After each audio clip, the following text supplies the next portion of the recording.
Your business was entirely dependent on you being in the office every single day doing 23 million or 24 million bucks. If you are a business owner and you're running the day of the organization, if it needs you to run during the day, if something's going to stop in the day because of you, you don't really have a business. Yeah, you have a job. You have a job. Hey everybody, it's Brandon Dawson. Welcome to Building Billions. I have a great show today. This is going to be with a dear friend of mine, Steve Lagomarsino. We're going to be talking about what it takes as a business owner, as an entrepreneur, to start, scale, and transition through your business in order to achieve your personal, professional, and financial goals. And different people have different roadmaps that they take. And what we're going to be doing is talking about how Steve has actually been able to do that in the last 5 years. Steve, welcome to the show. Excited to be here, Brandon. How you doing today? Good. Tell the audience kind of like where we started in our relationship. Well, where we started, I had a successful business, and I was looking for somebody that was going to teach me how to build a more scalable business. I owned a job. I didn't own a business. And I was looking for what I thought was a unicorn at the time, somebody that not only built a massive business, was able to exit their business, but also the very important part was able to impact so many people's lives and bring the team along for the ride.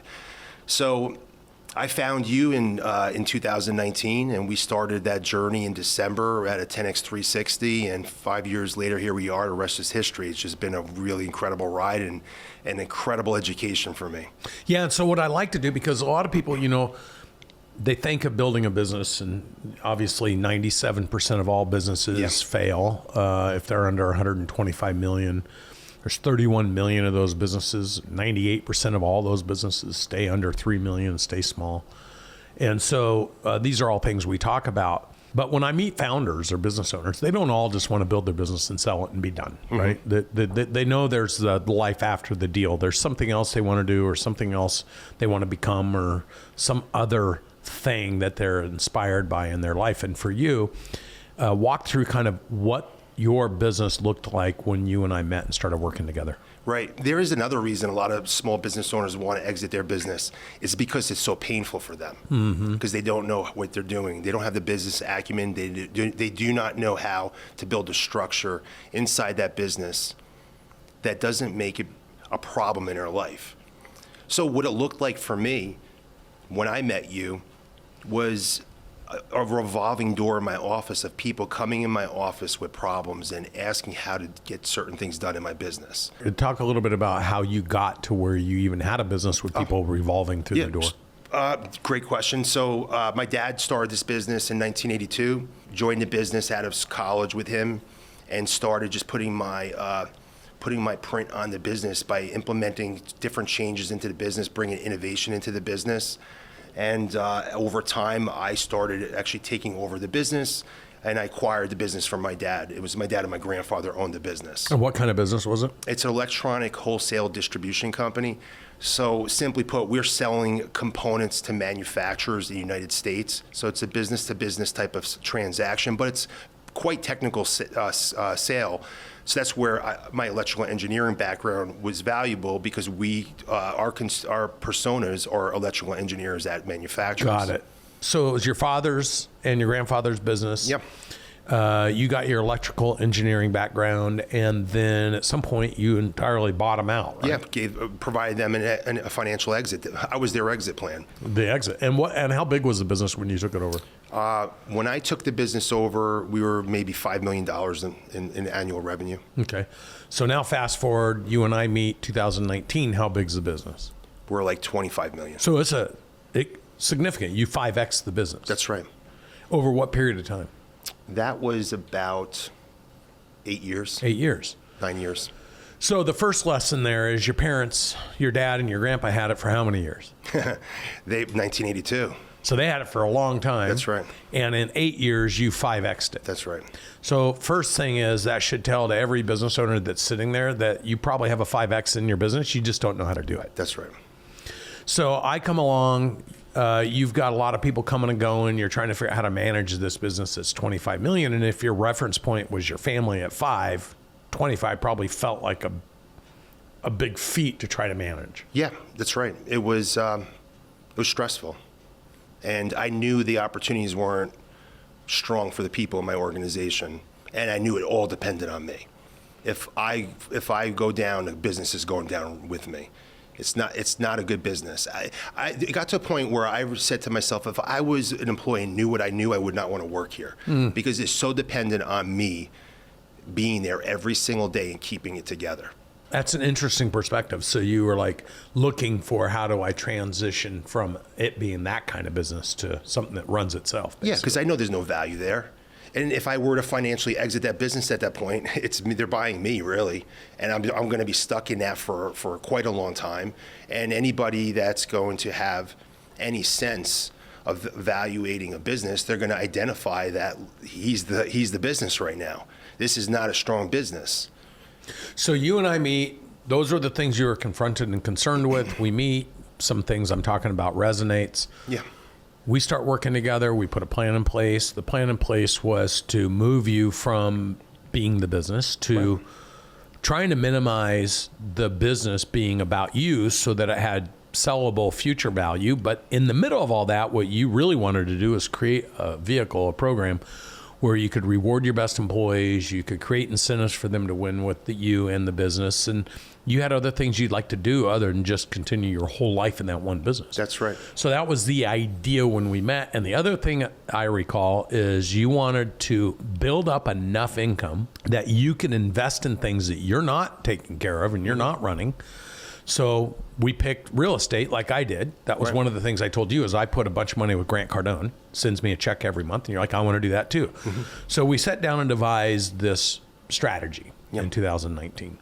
Walk through what types of things you had to do to change you. Right. In order for the business to change. And then in addition to that, what's actually happened now in the last 5 years? Right. Well, there's a lot. The one thing that I had that was really important in this whole process is that I had high level of self-awareness, and I was very coachable. Yep. I would say that of all the people I've ever worked with in my career, you've been the most aware and the most coachable, for certain. That is a quality you have that I have so much respect for. And I appreciate that. And so going through that process, into that journey, that ensured that I was very curious to learn. And this whole process is a learning process of learning how to build a business. And even if you already built a business, you're going to need to rebuild it. Because if you were never taught how to build a business and you build a business, you probably built it improperly. And now you're going to need to be educated and find all the broken pieces, and you're going to need to go through this process of learning how to rebuild the broken pieces within your business. And in order to do that, you need to be able to be an incredible leader. And I also was not a very good leader at that particular time, because in order to implement this, you're going to need people to do it. And in order for people to do it, you're going to need, number one, to be a very good leader, because you're going to need to inspire them and align the work that they're going to need to do with the type of life that they want. And in order to be able to lead people to do it, you need great people. And another component of that was designing a culture within the organization that will attract amazing people in the organization. All this I didn't have in place. Yep. I saw it right away when we started working together. I saw all the pieces missing. We identified it together, and it was going to be a journey. But along that journey, I was going to need to be very committed to the process of getting educated and transferring that knowledge within my team. I remember when we did your key people assessments. Yeah. And one of the things we identified is you had a bunch of what I call randomizing in the business. Mm-hmm. And when you initiated training, the amount of blowback you were getting from some of your key people too, saying, I'm not going to do that. Like, I didn't sign on for it. I'm not going to do it. People in your accounting department, people in your technology department. And all of a sudden you're getting some very specific key people pushing back on you that like, hey, this isn't what we signed up for. We've been here a long time. We're not going to do this. I remember you calling me going, I have every different way I could think of. I've tried to inspire these people to do this, and they refuse to do it. And I said, well, the only thing you need to do now is you need to eliminate one of them to send the message that you're serious about it. So talk a little bit about how hard that first big confront was for you, but once you did it, what happened after that? That's right. So number one, that's a symptom of the culture I had. And I had a culture by default. I hadn't designed that culture, and now I have a training culture on the other side of this. So when that instance happened, I'm terrified, because all I'm thinking about is I'm going to lose somebody that's valuable in the company. And if I make it, if I create a training program that they don't want to be participating in, and they're a top contributor, and when they're going to just leave here, they're going to take other people with them. And so I don't have the confidence yet as a leader at that point. I don't have the confidence as a business owner that I'm going to be able to hire new people fast and bring great people in the organization. So all these fears are creeping in. They're really broken beliefs. But once you do the first one, and then you start learning how to replace that person with somebody that's even a better fit that was there before, because you're learning how to find better people, because you're committed to the process of learning how to recruit people, then it becomes empowering. And then okay, now I see it. This is going to be part of the process. Some parts are going to be painful. When growing is not comfortable, and the growing we're doing is we're strengthening this organization so that this organization is going to be able to be stronger, have more sustainable growth, not depend on me, and also be able to grow in the future because we have a stronger foundation. So what I'm hearing you say, because you're speaking in present time looking backwards. Yes. But at the point in time, that's what I was telling you you're going to need to do if you want this present time 100%. Vision. And the courage, though, because we're going to go back to that moment where you're like, hey, this person is so important. And you had to confront with them, and they were like, pound sand, I'm out of here. And I remember you were like, oh my God, I don't know how many of these I can afford. I don't know how many, but you had the courage to do it. What happened as soon as everyone else in your company who was resistant to doing the things you needed them to do saw that you actually had the courage to take someone they knew was a top performer, knew you were worried about losing, saw you let them leave, and then replaced them and put more intentionality on the onboarding process and created a better performing employee fast? What did that do with everyone else on your team? It realigns people, because look, hey, he's not going to do anything. We don't have to train. He's not going to do anything. But as soon as he does something, oh shit, he's serious. He's really serious about this. It's that important. He just let that person go. Now all of a sudden everybody realigns. It becomes a lot easier. And if they don't realign, hey, look, I could replace them. It's not that big of a deal. And what happens to your confidence when you realize someone I was key person dependent on that was unwilling to change and follow my leadership principles, and you recognize the fact that you spoiled them in the first place because you didn't have that discipline. I created the circumstance. Yeah. So now you just chose to create a different circumstance. You're going to find the right people, align them the right way, and be more intentional about how you onboard them, and then drive to a result by inspiring them and working with them and training them. That's a decision, right? That's right. So you made the decision. A bunch of your people were like, uh-oh, we're going to get in line. We're going to start doing the things you need to do. And then all of a sudden your business starts to significantly grow. Yeah. Talk a little bit about, because it's not always, when you're growing 25, 30, 35, 40, 45, 50, whatever, it's not always like, oh, it's just so easy. It's so easy.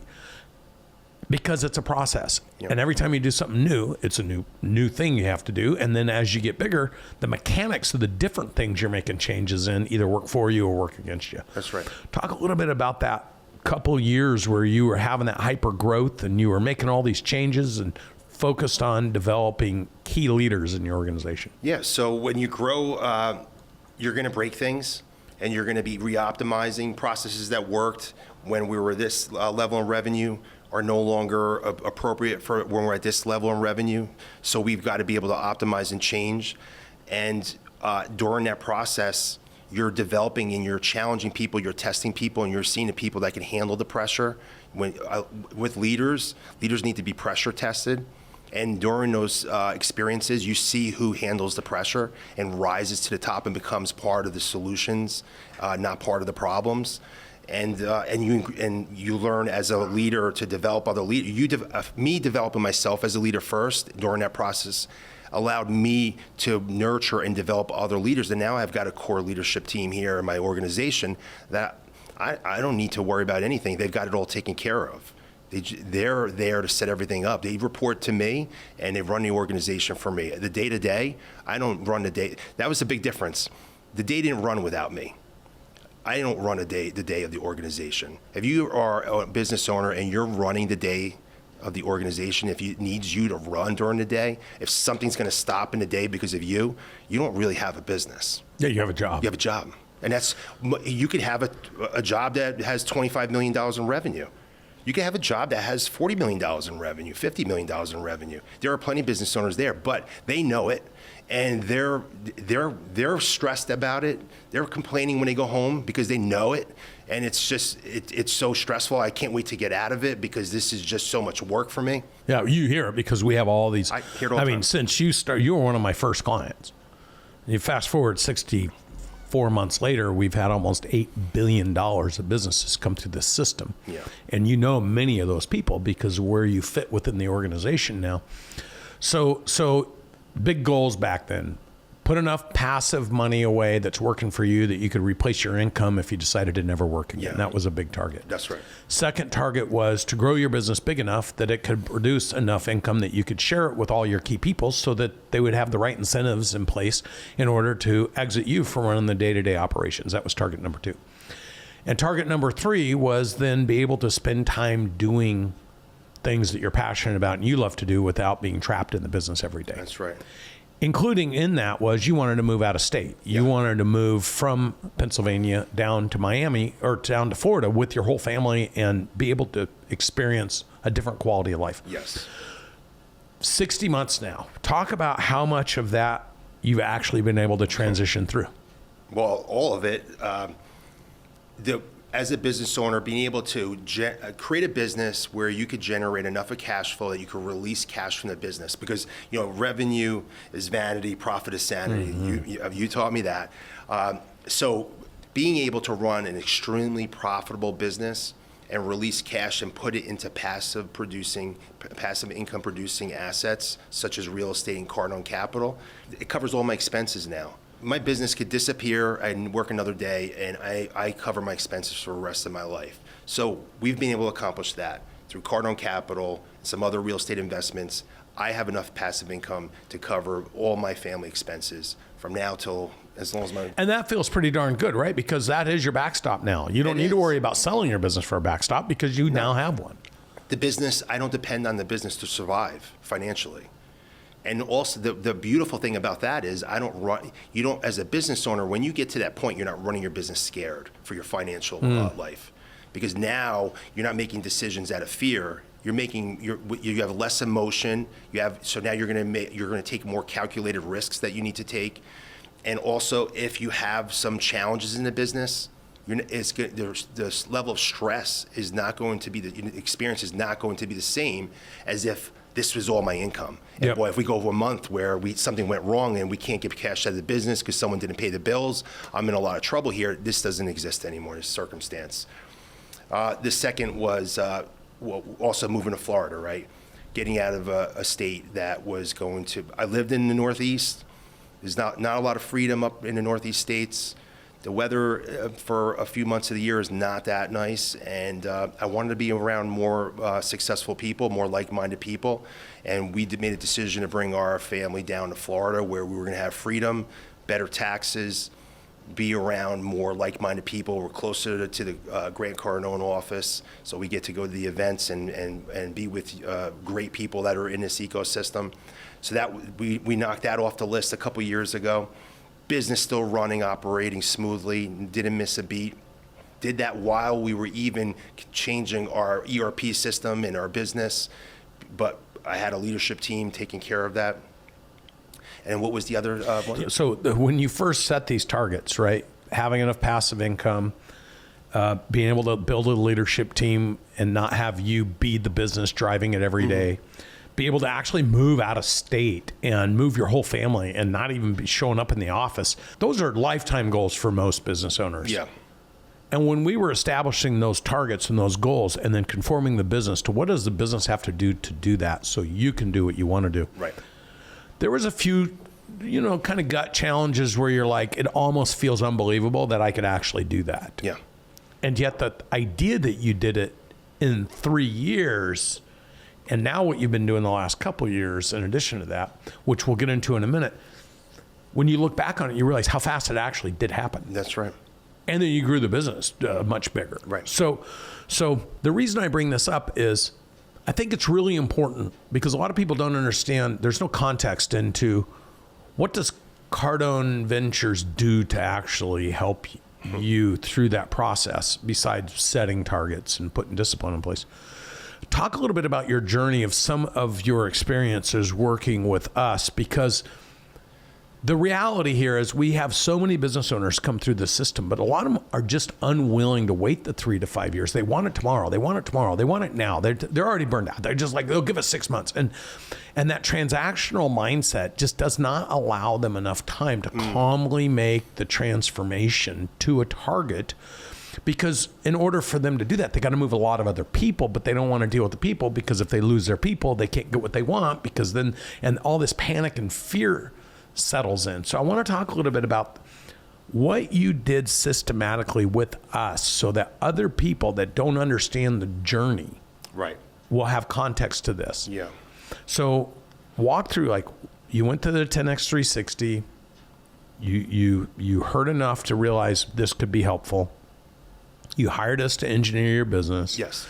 We spent 6 months, 7 months doing that. Then you hired us in our strategic business unit consultatively to manage the business. And in the middle of all that, we partnered a little bit here or there, right? Yeah. You finally have just graduated out of our managed services, our SBU, after how long were you in that program? So 3 years? 3 years. A little over 3, just slightly over 3 years. Talk a little bit about what it was like to have augmenting your executive team before you developed it with our basically team. And then what kinds of things would you do after you had engineered your plan with our strategic business unit to help you actually format the business, just so people have context as to what we even do here? Yeah. So, it's an incredible learning process. The experience I share with people, there's no college I could have attended and gotten the same education that I received over the past 3 years, but I needed to receive it. I didn't need to abdicate it to everybody in my team. I showed up on every one of those calls, especially in those first couple of years where I was learning information for the first time. So when we're breaking down the business into different components, whether it's sales and marketing, finance and people, we're operations, I'm on those calls every single week. And each of those calls, we're being educated and we're working a plan on what we need to execute on. But I had the discipline and the accountability to get it done. And I was curious enough to, well, hey, I know what results I had doing it the way I knew how to do it.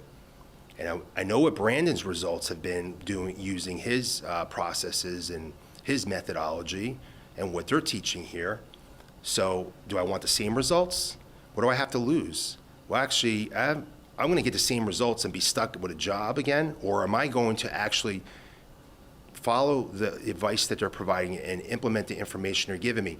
But it's not an event. It's a process. And everyone has a different learning curve and how long it's going to take to execute. Everyone has a different level of courage and how fast they're going to make the tough decisions they may need to make, because some of us will make a tough decision in 30 seconds and some of us will make a tough decision in 2 years because they got to debate it and they just can't make, and they're making sense of why they shouldn't make this tough decision. They make excuses. So the ability, that process will vary and how committed you are to making those tough decisions, doing the work, showing up every time, and actually learning it. Because if I abdicated to a team who I haven't quite developed in the beginning yet, well, when they leave, where does the information go? It goes with them. And now how do I replace it? How am I able to keep that in my business? So for me, it was learning all the different business acumen and strategies that I needed and what I needed to, the structure I needed to put within the departments that were going to be capable of executing the plan that we created 4 years ago.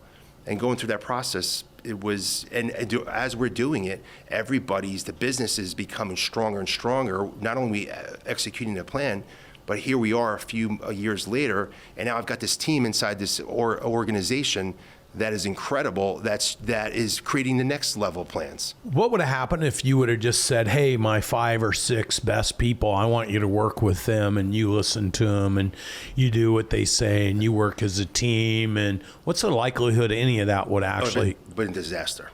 It was destined to fail. If I just abdicated to a team and said, hey, Brandon, your team that's going to be helping my organization and work with my team, and I'm just going to go do my thing, that's a recipe for failure. And the reason for it is as you experience firsthand, sitting in those meetings, you actually got to watch the expression or see the results, because some of those people got changed out along the way because they were trying to control what was happening in the business, but they didn't actually know what they were doing. Right. So at some point you get to see, wait a minute, I've put somebody in charge who's acting like they have this, I call them a camouflage tool. They act like they got it figured out. They act like they're already doing it, but now we're in the actual technical business, and you're sitting there looking at them across the face with our finance team going over financials, or our operating team going over operations, or our technology team. And you're sitting there looking at it going like, my guy doesn't know or gal doesn't know what they're doing. So you're there and you're seeing the interaction. Do I have the right person in place? Or are they getting this? Do they have the capacity to learn what any gaps they have? Are they willing to learn it, or are they going to cover it up? I've got to be involved in that process until they're the right person, and now I understand it. I can explain it to them as well, or the next person that comes in, if that person were to ever exit. So there's a lot of value being involved in that component of it. And what would happen? What would happen if you're like, it all has to happen in 6 months? Impossible. That would be like an employee coming to a business owner and telling them like, hey, I want to be the VP of the company, and I'm a mid-level manager, and it has to happen in 6 months. Any business owner would say that's ridiculous. It's not possible. This is a process you got to develop. So when you identify the opportunities in your business, in order for us to be able to optimize and take advantage of those opportunities, we need to develop the business. And part of developing the business is also developing the people that are also developing the business.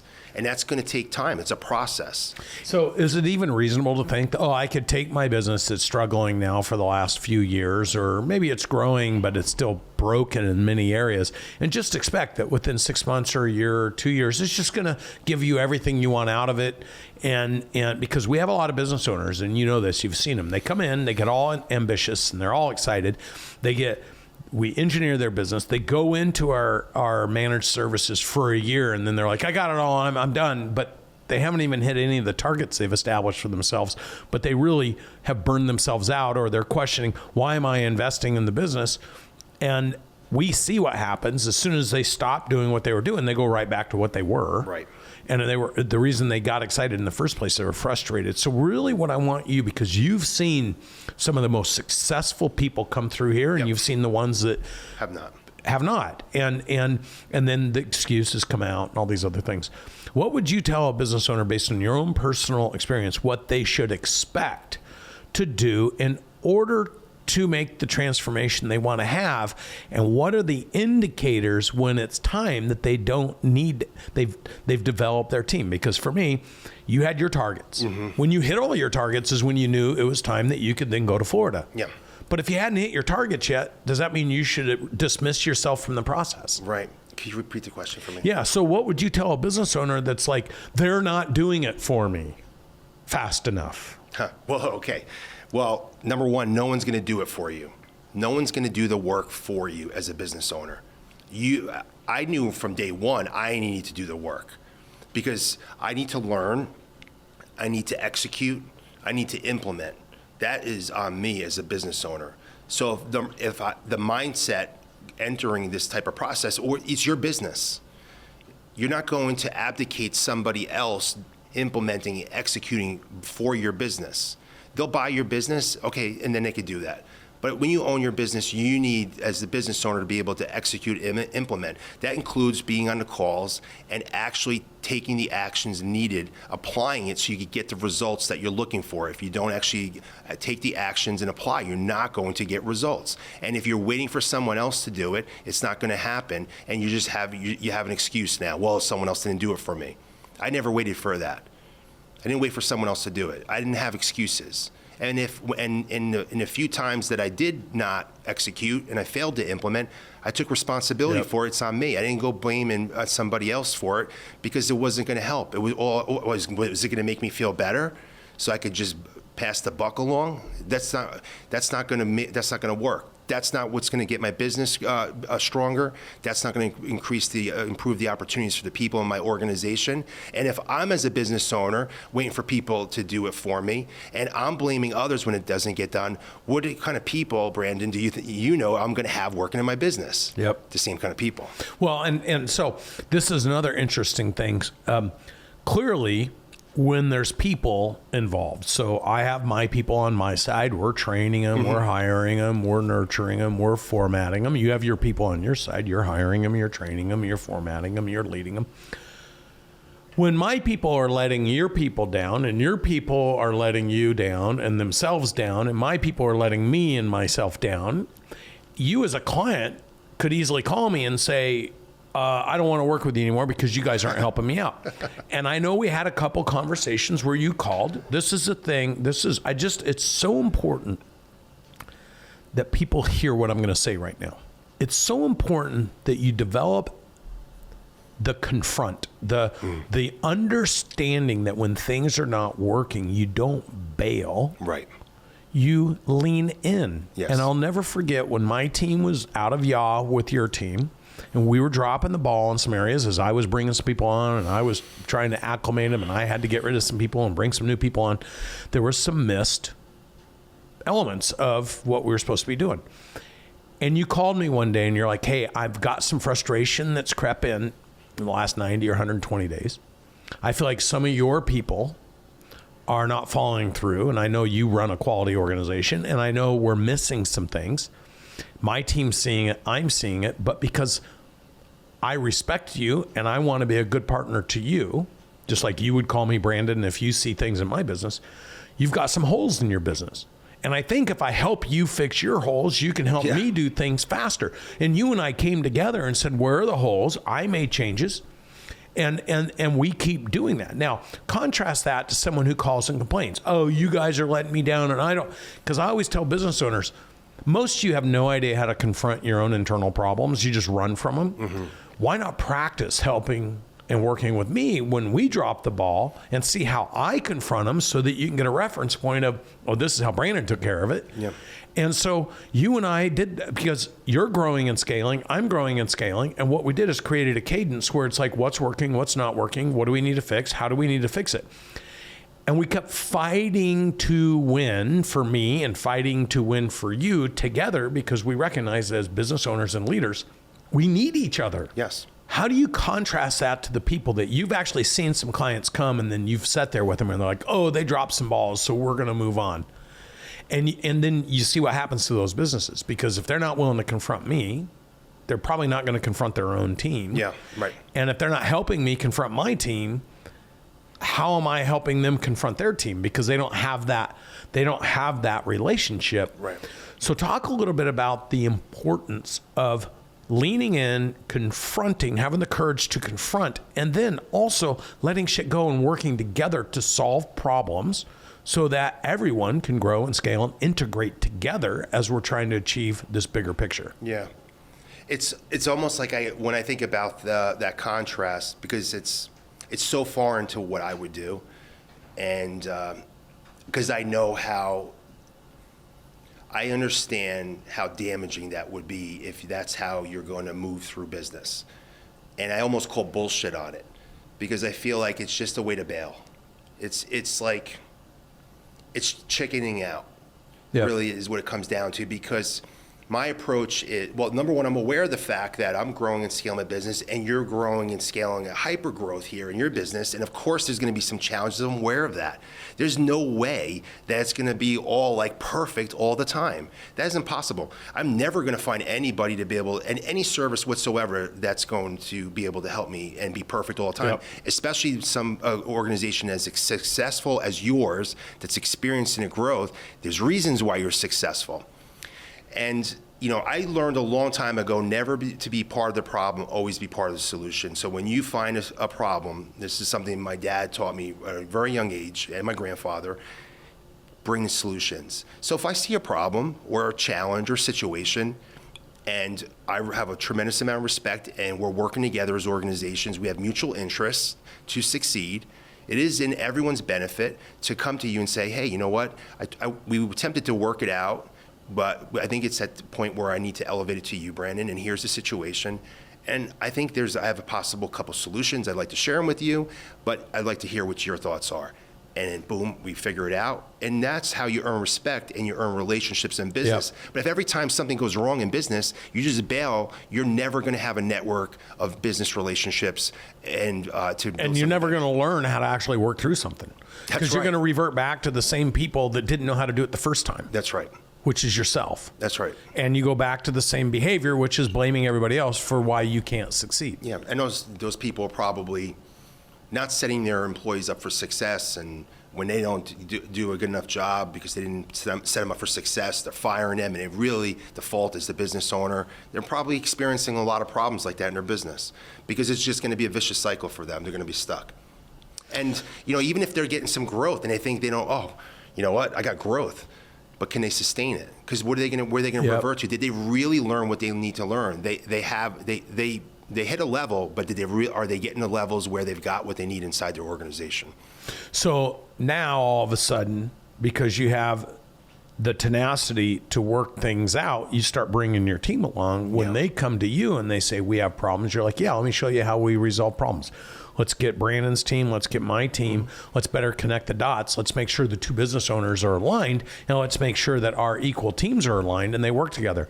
Over the course of trial and error and practicing and executing, now we fast forward, it's only been 60 months. I mean, it's not like this has been 10 years. No. And in 60 months, my business was a startup. Yeah. 60 months ago, I was a pure startup. It was my wife and I with a couple other people. Today, we have 370 employees doing almost $250 million. Your business was entirely dependent on you being in the office every single day doing 23 million or 24 million bucks.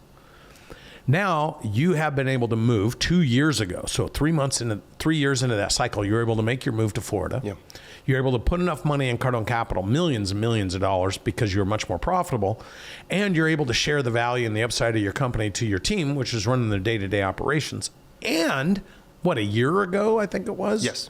You and I sat down and I said, you've done such a remarkable job, and you've hit your targets, and you do everything you say you're going to do, and you have so much credibility. And you had mastered my 15-month leadership program, like every module with discipline, participated on every one of the events. And all of a sudden you're like, I think I could add some additional value from the entrepreneurial perspective that's in your program. I'm like, yeah, I mean, bring it on. Like, you have enough credibility with me, bring anything you want. And you came and spent some time with me to figure out how to build even better continuity. And your whole team was on the program too, going through this. So you had what it looked like for the team to come into the program too. And I was like, man, this is amazing. This is such a good perspective. Why don't you run it? Yeah. And you're like, oh, dream job come true. Now you get to sit with me and John Maxwell and my mentors. You get to work on programs. We go to private dinners with the people that have changed my life for 30 years.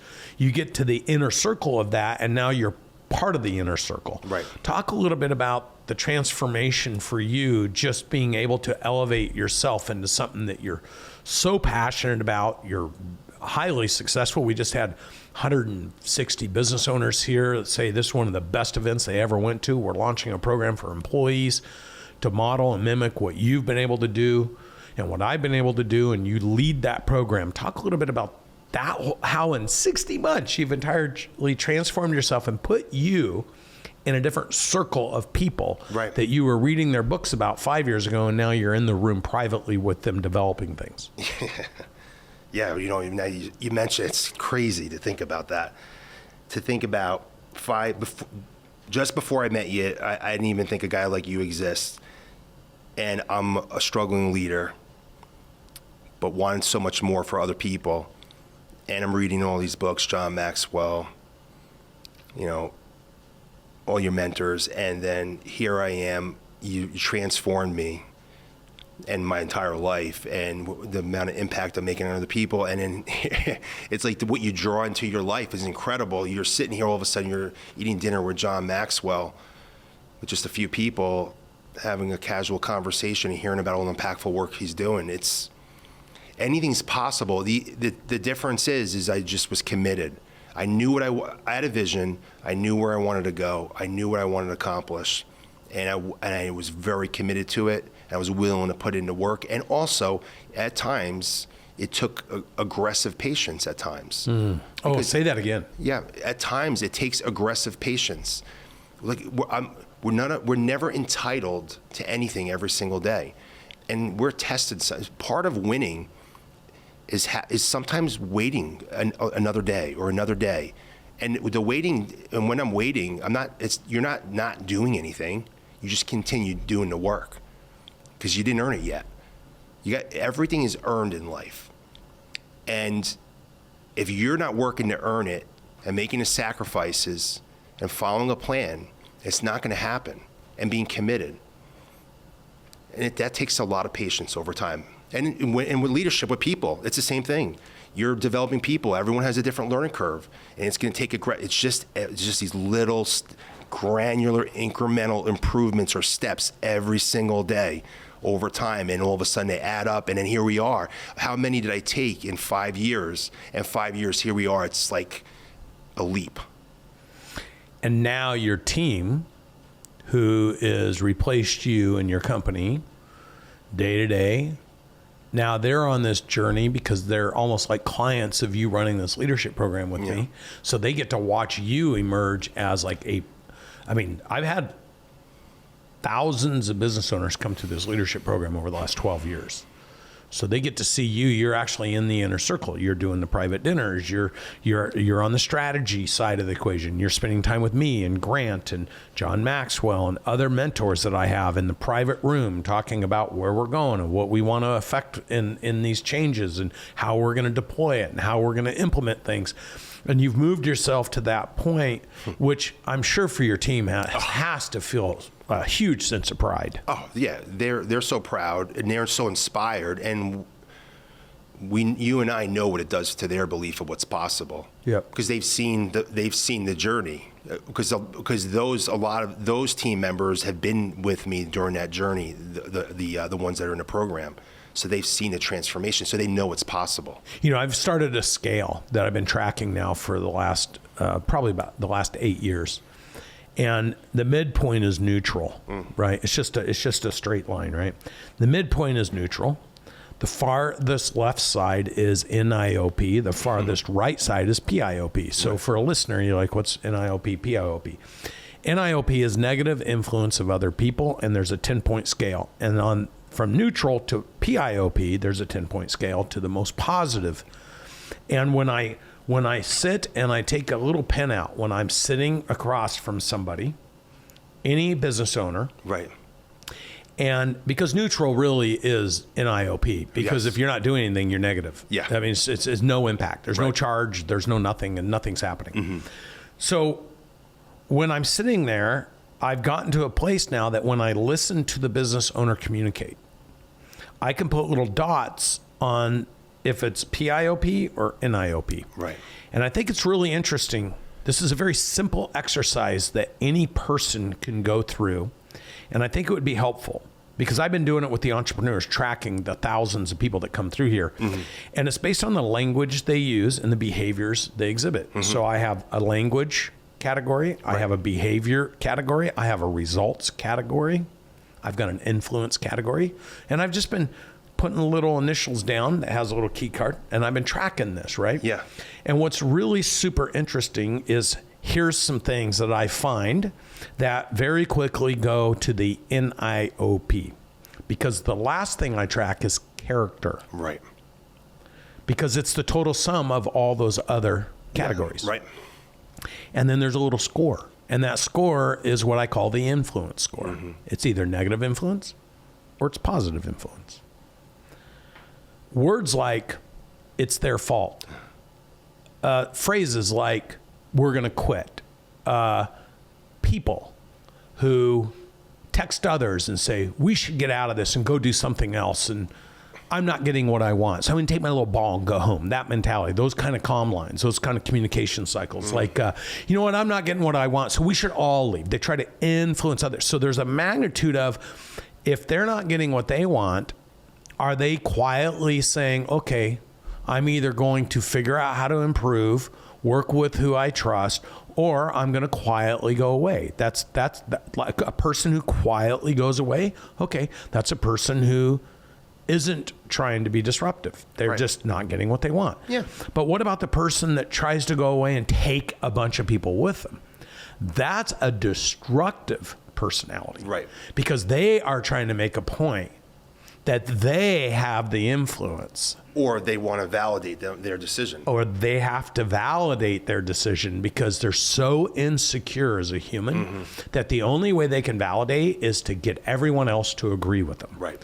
Now, on the other side of the spectrum, you have the people who quietly want to hit their targets, create their teams. They're still a little introverted, but you start seeing the success. They're still quiet, but they're doing the things they need to do every day.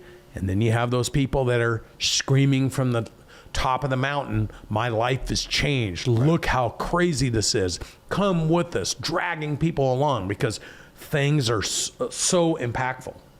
So you have this spectrum between the people that score the most in the NIOP and the people that score the most in the PIOP. Right. You got hundreds of points between them, those categories. But it's by no surprise that the upper 30% of the most successful business owners we work with are the people that are exemplifying those scores in the highest level of the PIOPs, and the people who leave and go away and continue to do what they were doing before I ever met them are scoring at the low end. And then there is collateral damage sometimes in the middle of that, because you do accidentally, inadvertently, in all businesses, we have that client or that person we love working with them, but you just screw up enough that they're like, look, I can't do this anymore. Right. And so you have that category of people, and no one wants to lose those people, right? But those people go away. Here's what I've charted. Those people go away quietly. The ones that are the big NIOPs try to go away loudly. Right. And drag as many people with them as possible. Can I tell you what I do with them? Yes. I mute them from my life every single possible way.